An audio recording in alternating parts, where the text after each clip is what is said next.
राजस्थान कांग्रेस में फिर से बगावत के सुर। पायलट समर्थक एमएलए वेद प्रकाश सोलंकी बोले, ज्यादातर विधायक मजबूरीवश चुप हैं और घुट रहे हैं।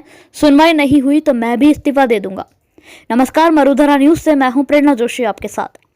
कांग्रेस विधायक हेमाराम चौधरी के इस्तीफे के बाद कांग्रेस की अंदरूनी सियासत में उबाल शुरू हो गया है। सचिन पायलट खेमे के विधायक वेद प्रकाश सोलंकी भी हेमाराम चौधरी के खुलकर समर्थन में उतर आए हैं। वेद प्रकाश सोलंकी ने कांग्रेस विधायकों की सुनवाई नहीं होने का मुद्दा उठाते हुए सरकार पर सवाल उठाए हैं। सोलंकी ने कहा, ज्यादातर विधायकों की हालत हेमाराम जैसी है, अकेले हेमाराम चौधरी ही पीड़ित नहीं है। उन्होंने कहा, बहुत से विधायकों की ऐसी ही हालत है। इसमें हर गुट के विधायक है, इसमें किसी गुट से मतलब नहीं है। सीनियर विधायकों की सरकार में सुनवाई नहीं हो रही है। कई विधायक अंदर ही अंदर घुट रहे हैं, कई मजबूरी के कारण चुप है। जो सहन नहीं कर पाए उन्होंने खुलकर बोल दिया। हेमाराम से बर्दाश्त नहीं हुआ, इसलिए इस्तीफा दे दिया। मेरे कार्यकर्ताओं की सुनवाई नहीं होगी और काम नहीं होगी तो मुझे भी इस्तीफा देना पड़ेगा। सोलंकी ने कहा, हेमाराम चौधरी से वरिष्ठ और ईमानदार विधायक कांग्रेस में कौन है? हाईकमान इस बात की जांच करे कि इतने वरिष्ठ और ईमानदार विधायक को इस्तीफा देने के लिए मजबूर क्यों होना पड़ा।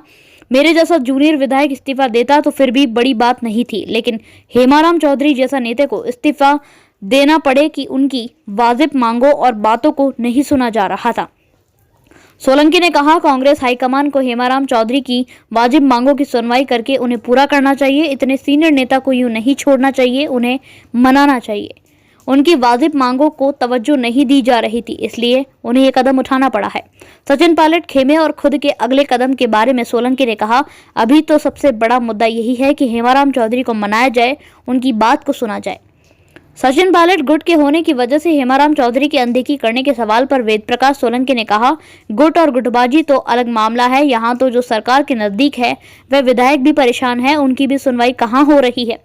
वरिष्ठ विधायकों की अफसरशाही नहीं सुन रहे, ये तो खुद के विधायकों की ही नहीं सुन रहे।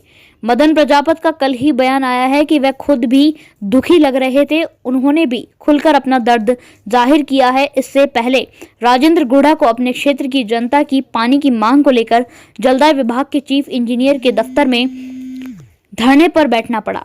विधायक बाबूलाल बैरवा ने भी अपना दर्द खुलकर बताया था कि कैसे उनकी वाजिब मांगों की सुनवाई नहीं हुई।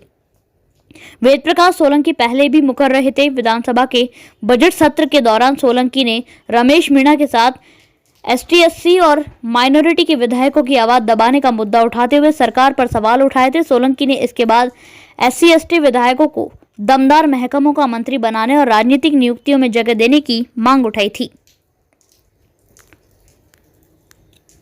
Bureau report, Marudhara news, Jaipur. देखिए, बहुत बड़ा दुर्भाग्य की बात है कि इतने सीनियर लीडर जिनकी छवि बहुत ईमानदार, बहुत साम्य और सुशील व्यक्ति की है, वो कोई पहली बार विधायक जीत के आने वालों नहीं। हमारे जैसे 6 बार विधायक रहे हैं, सीपीआई के लीडर रहे हैं, किसान कौम से आते हैं। और मैं एक उदाहरण उनका बताऊं कि जब 98 के समय सरकार थी तो राष्ट्र मंत्री थे, मैं उस समय 8 के अंदर जब चुनाव लड़ा था, तब उस दौरान मेरी उनसे मुलाकात हुई थी, किसी बात पे मेरी उनकी झड़पड़ी हुई थी।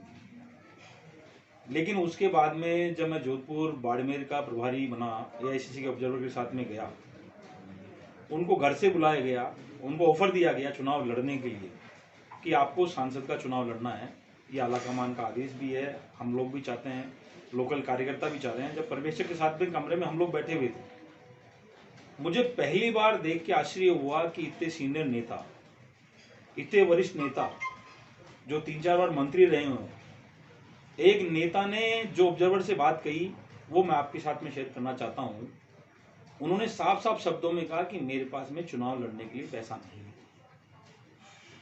इस वजह से मैं चुनाव नहीं लड़ पाऊंगा। आज की परिस्थिति के अंदर मैं सांसद का चुनाव नहीं लड़ पाऊंगा, इस वजह से चुनाव नहीं लड़ पाऊंगा। मुझे उस बात पे गिल्ट हुआ कि जो मैंने पहले उनके साथ में किया था, थोड़ी जब मेरी उनसे नाम नपटी हुई थी तो मुझे आंखों में आंसू आ गए। उसी समय में जोधपुर सर्किट हाउस में मैंने उनके पैर पकड़ के उनसे माफी मांगी कि सर, आप उन जैसे नेता नहीं हो, सब जैसे नेता नहीं हो, आप विरले नेता हो। और मैंने आपके साथ में उस समय अगर कोई चीज कही थी, मैं उसके लिए आज आपसे माफी मांगता हूं।